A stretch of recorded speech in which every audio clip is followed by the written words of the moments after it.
Let's get hyped up. It's the season finale of Monster Energy Supercross. People, we did it. We went through 17 rounds, and we still don't know week to week who's expected to win the races. So I know Cooper Webb has a 23-point lead, and that essentially makes the title a lock. But it only takes about 3 seconds to come up with a scenario in your mind of how he could actually not win the title, a bike breaking, getting hurt.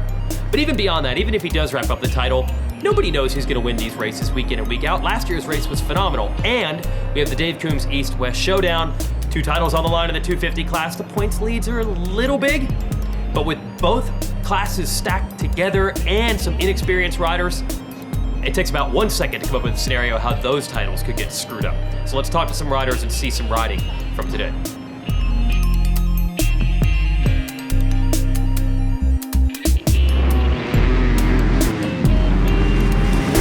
Can't look at it, too much different. Obviously, you bring the more fast guys you bring into the, into the main event gate drop. Your mistakes get pointed out more. So you get a bad start in East-West shootout, it's going to be a lot harder to come up into that top 3, top 5.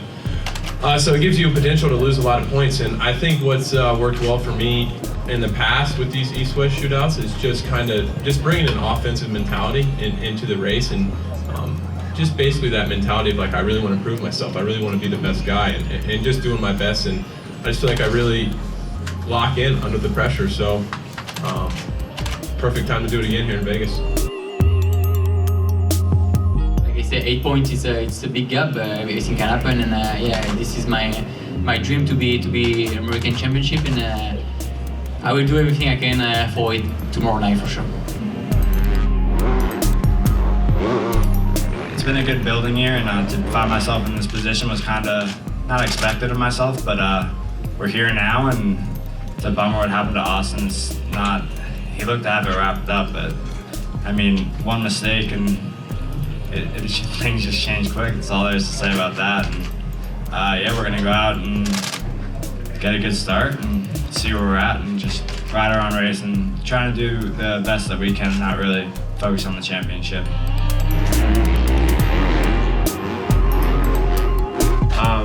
I think the beginning of the season, everyone saw I was maybe a little too excited, making a lot of mistakes. Speed has always been there.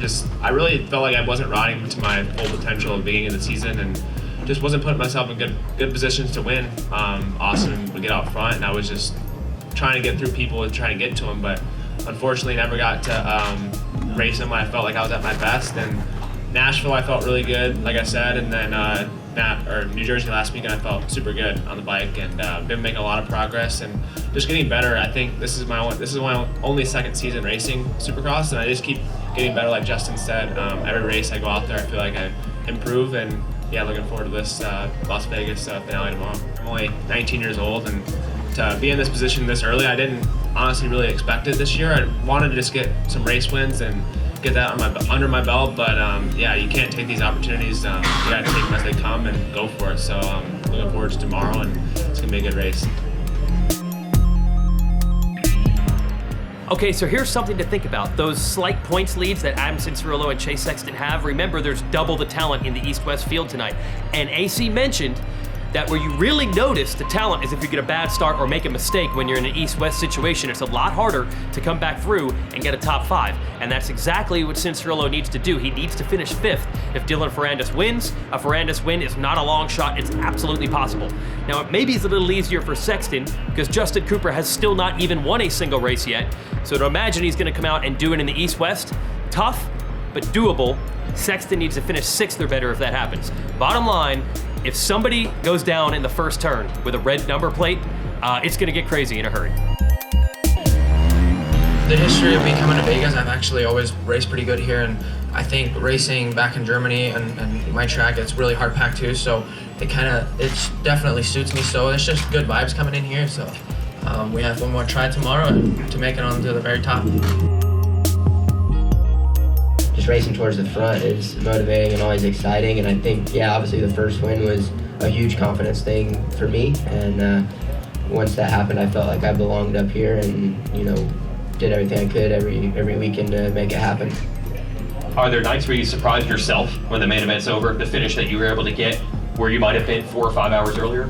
Oh, for sure. I mean, But like I said, I think when it comes to the main event, you kind of block all that stuff out and just focus forward and focus on yourself and doing the best you can. Vegas always delivers a lot. You never know what can happen here, and but for me, just obviously focus on myself. I just want to have a good race, end it up on a good note, have fun this weekend, and see how it goes. But yeah, I've had awesome memories and not so good memories here in Vegas. So we'll see. But like I said, it's going to be. Feel like obviously there's no pressure going into the weekend right now.